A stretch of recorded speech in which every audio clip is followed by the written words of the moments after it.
इंसान है उसने उसको गोली मार दी। यहाँ पे उसने बोला कि ये शायद मुस्लिम नहीं है, उसने उसको गोली मार दी। मेरे पति को बचा लो। मैडम आप कोई टेंशन मत ले, हम साथ में।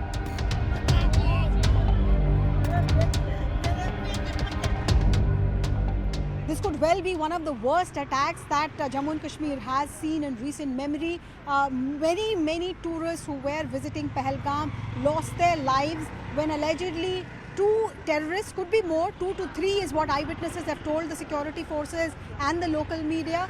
These terrorists, it seems, were dressed in military fatigue. They started firing indiscriminately at these tourists in Pahalgam, on a stretch of Pahalgam which doesn't even have a motorable road. It's a meadow area where these terrorists carrying an automatic weapon allegedly started firing indiscriminately around 2:30 on Tuesday afternoon, killing many people. Omar Abdullah put out a tweet saying, the death toll is quite high. He did not put out a number, and officially, though, we are giving an indication that this could be one of the worst terror attacks.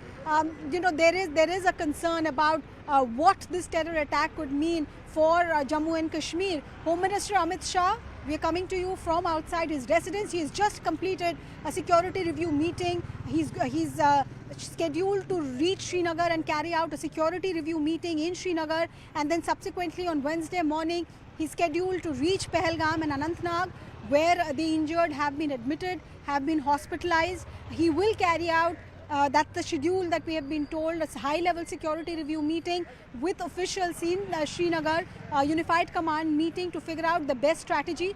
There seems to be an intelligence input that, Pakistan is trying with all its might to bring back the attention on Jammu and Kashmir once again. There were indications, and Home Minister was there just a short while back also, where he carried out a meeting of the Unified Command, also met the Chief Minister Omar Abdullah for development of Jammu and Kashmir, and that was because there is intelligence that Pakistan could make this a hot summer for Jammu and Kashmir. Today's attack, was this an attempt to take the attention of Vice President of United States J.D. Vance's India visit and once again put the spotlight back on Kashmir? That seems to be the initial assessment.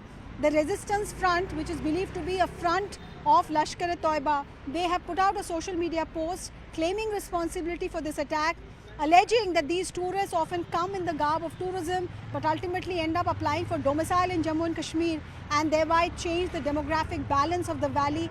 TRF says that it does not want such a situation and therefore these attacks. But I think most Kashmiris, and Chief Minister Omar Abdullah is representing that thought when he writes on social media in the most strongest of terms, strongest of words possible, that this attack is as dastardly and as condemnable as possible. So the next few days could be very crucial for the security grid in presence of the Union Home Minister as it hunts down for these dastardly killers of Pahalgam.